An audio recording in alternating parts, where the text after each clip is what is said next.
Hello and welcome back to my channel. This is your Sanyukta from my channel Ek Nari. और आज का जो ये सेशन है ये टीचर्स एंड स्टूडेंट्स से रिलेटेड है। यूजुअली मैंने अपने चैनल पे बहुत बार मेंटल हेल्थ की बात की है और आज भी एक छोटी सी बात जो मुझे आप तक पहुंचानी है, being a faculty, being a teacher, being a mentor of many students and आप में से बहुत सारे लोग जो ये वीडियो देख रहे होंगे, आप भी हो सकता है कि मेंटोर होंगे, प्रोफेसर्स होंगे, टीचर्स होंगे। तो स्ट्रेट अवे मेरा वीडियो आपके लिए है ये, और स्टूडेंट्स अगर देख रहे हैं तो आप भी देख सकते हो। बट मैं आपकी तरफ से बात करने जा रही हूँ क्योंकि एक टाइम मेरा भी ऐसा था जब मैं स्टूडेंट थी। तो ये बात कुछ ऐसे शुरुआत करना चाहूँगी मैं। मेरी एक स्टूडेंट का फ़ोन आया था yesterday and she is in the second year of the very renowned college and मैं उस कॉलेज का नाम तो नहीं लूँगी यहाँ पे, बट सेकेंड ईयर में है और जिस फील्ड में है वो उसको प्रेशर बहुत होता है एंड काम 12-1 बजे रात तक भी फिनिश नहीं होता, 3-4 भी बज जाते हैं। कई बारी टाइम कंप्लीट हो जाता है लेकिन असाइनमेंट्स कंप्लीट नहीं होते। ऐसा भी होता है कि सबमिशंस टाइम पे नहीं हो पाते। उसके बाद कुछ बच्चों के साथ ऐसा भी हो रहा है कि उनके फैमिली का प्रेशर भी होता है, उनको फैमिली प्रेशर भी होता है and submissions and colleges and attendance सब कुछ हर तरीके से प्रेशर में होते हैं बच्चे। हम यूजुअली कहते हैं कि this is the most cherishable time of yours. आप स्टूडेंट लाइफ में हो, ये टाइम कभी लौट करके नहीं आता, ये टाइम कभी आपको एन्जॉय करना चाहिए। आप काम भी करो, एन्जॉय भी करो, घूमो फिरो, because this experience is not going to last forever what. But इस बात से हम झुटला नहीं सकते हैं कि ये जो प्रेशर है ये भी कभी लौट के नहीं आता, और ये जो प्रेशर है ये बहुत सारे बच्चों की जान ले करके चला जाता है, और ये जो प्रेशर है ये बच्चों की मेंटल हेल्थ को डिस्ट्रॉय कर देता है। अब मैं जब स्टूडेंट थी, जब मेरे साथ ऐसा होता था, कई बारी हमें उस समय समझ में नहीं आता था कि okay this is some condition of depression और मेंटल हेल्थ, और ना तो हम ये कंफर्टेबल होते थे कि हम किसी से बात कर पाएँ। क्योंकि अभी से मैं 9 ईयर्स पहले की बात कर रही हूँ जब मैं कॉलेज में थी एंड जब मैं बैचलर्स इन डिज़ाइनिंग कर रही थी तो मेरे साथ भी ऐसी बहुत सी चीज़ें हुई जहाँ पे मुझे मार्क्स कम क्यों मिला, और मैंने ही किसी का काम किया और उसको मार्क्स अबव 90 मिल गया और मुझे अबव 40 मिला, 50 में मिल रहा है, क्योंकि मेरी टीचर के साथ थोड़ी सी हमारे ख्यालात नहीं मिल रहे थे हमारे कुछ चीज़ों को लेकर के। तो टीचर्स ये एक बार भी नहीं सोचते कि आप अगर वो कमियां निकाल रहे हो तो आप बच्चे के करियर के साथ भी खेल रहे हो। कमियां निकालना गलत नहीं है, बट जानबूझ करके आप किसी बच्चे को अगर मेंटली हैरेस कर रहे हो तो इसका कोई लीगल एक्शन नहीं ले रहा और ना कोई ले सकता है। हो सकता है आगे जाकर के इंडिया में ऐसे लॉज बने कि इस पे भी लीगल एक्शंस लिए जाएं, बट यहाँ पे वो जो पोजीशन होल्ड करते हैं ये teachers, they are not answerable. they are not at all answerable कि how they are playing with the mental health of their students and these students, जो एक टाइम पे मैं भी थी, उस कंडीशन में थी कि I used to beg to my dad teacher कि please don't give me semester back, please. मैंने अभी चिल्ला करके बोला है कि ma'am I am present in the class, still आपने उसको अनहर्ड कर दिया, आपने मुझे अटेंडेंस में एब्सेंट मार्क कर दिया, जिस वजह से अगर मेरा 75% अटेंडेंस से कम हो गया I can get a semester back.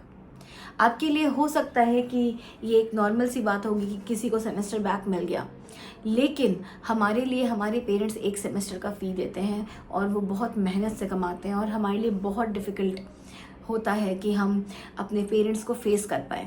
ये चीज़ें खैर मैंने तो फेस कर ली है और मैं निकल भी आई, मैंने अपने तरीके से इसको हैंडल भी किया। मैंने मेरी गलती नहीं होते हुए भी हाथ जोड़ करके उस टीचर से माफ़ी मांगी बिना मतलब के, मेरी कोई गलती नहीं थी, फिर भी मैंने माफ़ी मांगी जस्ट बिकॉज़ कि मेरा सेमेस्टर ख़राब ना हो।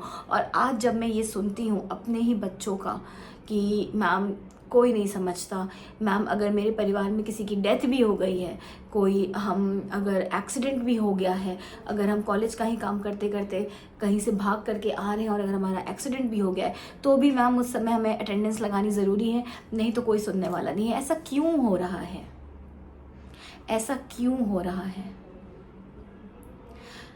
आई think we believe we all are humans and हमें पता होता है कि सामने वाला तकलीफ़ में, पर इतनी क्या स्ट्रिक्टनेस कि आप उसके मेंटल हेल्थ को डिस्ट्रॉय कर दे रहे हो। अब मैं यहाँ पे बाकी सारे टीचर्स को एक बार एड्रेस करना चाहूँगी कि आप सब लोग ऐसी पोजीशन पे होंगे, इतना पढ़े लिखे होंगे कि ऑब्वियसली आप उस पोजीशन पे हैं। जब आप 1% उस बच्चे के साथ ऐसा कर रहे होते हैं, क्या आपको दिल में थोड़ा भी ऐसा नहीं लगता कि उस बच्चे का मेंटल हेल्थ पे, उस पर क्या प्रेशर पड़ रहा होगा? वो कैसे कोप अप करेगा अपनी स्टडीज़ के साथ, कैसे फेस करेगा?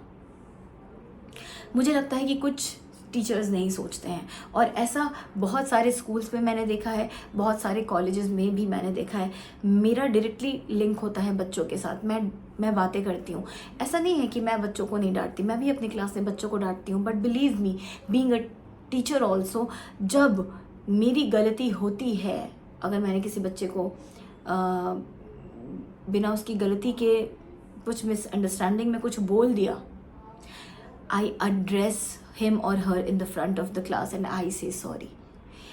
मैं आपको एक ऐसा टेक्स्ट दिखाऊंगी, शायद मैं आपको यहाँ पे अटैच करके दिखा दूँ, जहाँ पे ऐसा ही इंसिडेंट हुआ था। When I said sorry to one of my student, जिसको मैंने पूरे क्लास के सामने मैंने उसको डांट दिया था, बट जब मुझे रियलाइज़ हुआ कि नहीं, उसकी गलती नहीं थी, मैंने पूरे क्लास के सामने उसको सॉरी भी बोला।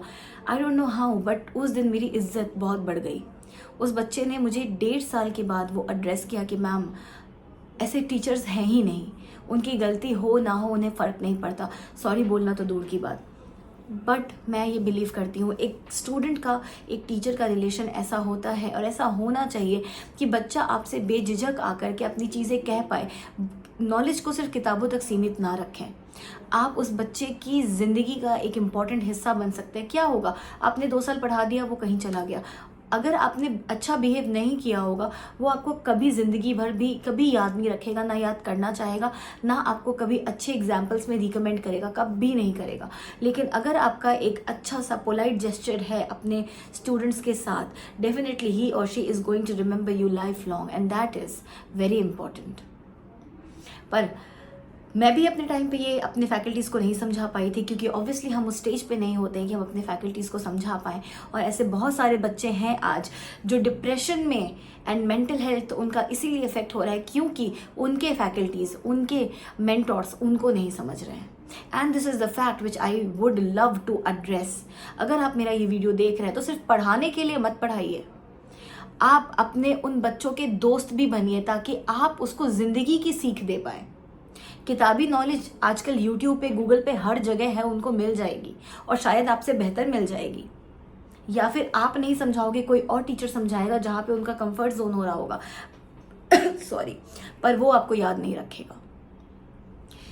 तो ये अगर वीडियो मेरा बच्चे देख रहे हैं तो बच्चों आपके लिए है कि देखो, this phase is going to get like over, ये पास हो जाएगा। अपने आप को आपको डिमोटिवेट नहीं करना है, अपनी मेंटल हेल्थ को इफेक्ट नहीं होने देना है। अगर आपके फैकल्टीज़ या टीचर्स या कुछ सारे नहीं, अगर आपके साथ इतना बुरा बिहेव करते हैं, आपको आगे बढ़ना है, आपको उनको ओवरलुक करना है, आपको अलग वेरिएशंस ढूंढने हैं जहाँ पे आप अपनी बातें कह सको, आप अपनी बातें निकाल सको, अपने फ्रेंड्स के सामने बोल सको।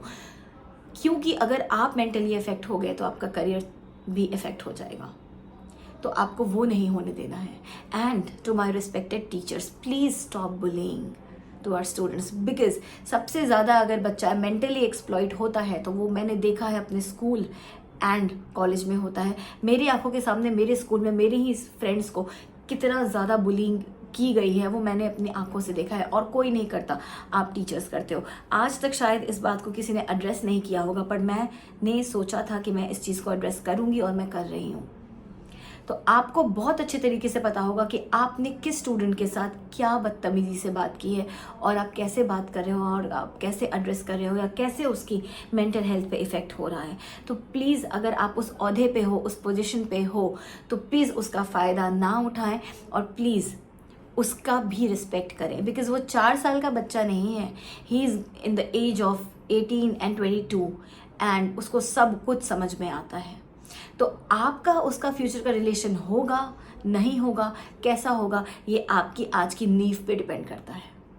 सो आई होप कि ये सेशन थोड़ा भी अगर आपको समझ में आया हो, और अगर आप मेरी बातों से सहमति रखते हो, तो please try to understand your students, because they have nobody in their life to go to, and to speak their heart out. कई बारी पेरेंट्स के सामने बोल पाते हैं, नहीं बोल पाते हैं, पर अगर आप एक अच्छे मेंटोर हो तो सिर्फ किताबी ज्ञान तक मत रहो, उसको जनरली लाइफ लॉन्ग वो चीज़ सिखाना, समझाना, उसका दोस्त बनना बहुत ज़रूरी है। अगर आप ऐसे हो गए तो हमारे इंडिया में जो सुसाइड रेट्स बढ़ रहे हैं वो नहीं बढ़ेंगे। एक बच्चे को समझने वाला उसका मेंटोर अगर उसके साथ खड़ा हो गया तो बच्चा कभी नहीं हारेगा अपनी परिस्थितियों से। So that's all for today. This was Sanyukta Singh from this channel Ek Nari. I hope कि ये एक छोटा सा वीडियो आपके थॉट प्रोसेस में चेंज लेकर के आएगा। So that's it, take care, bye bye.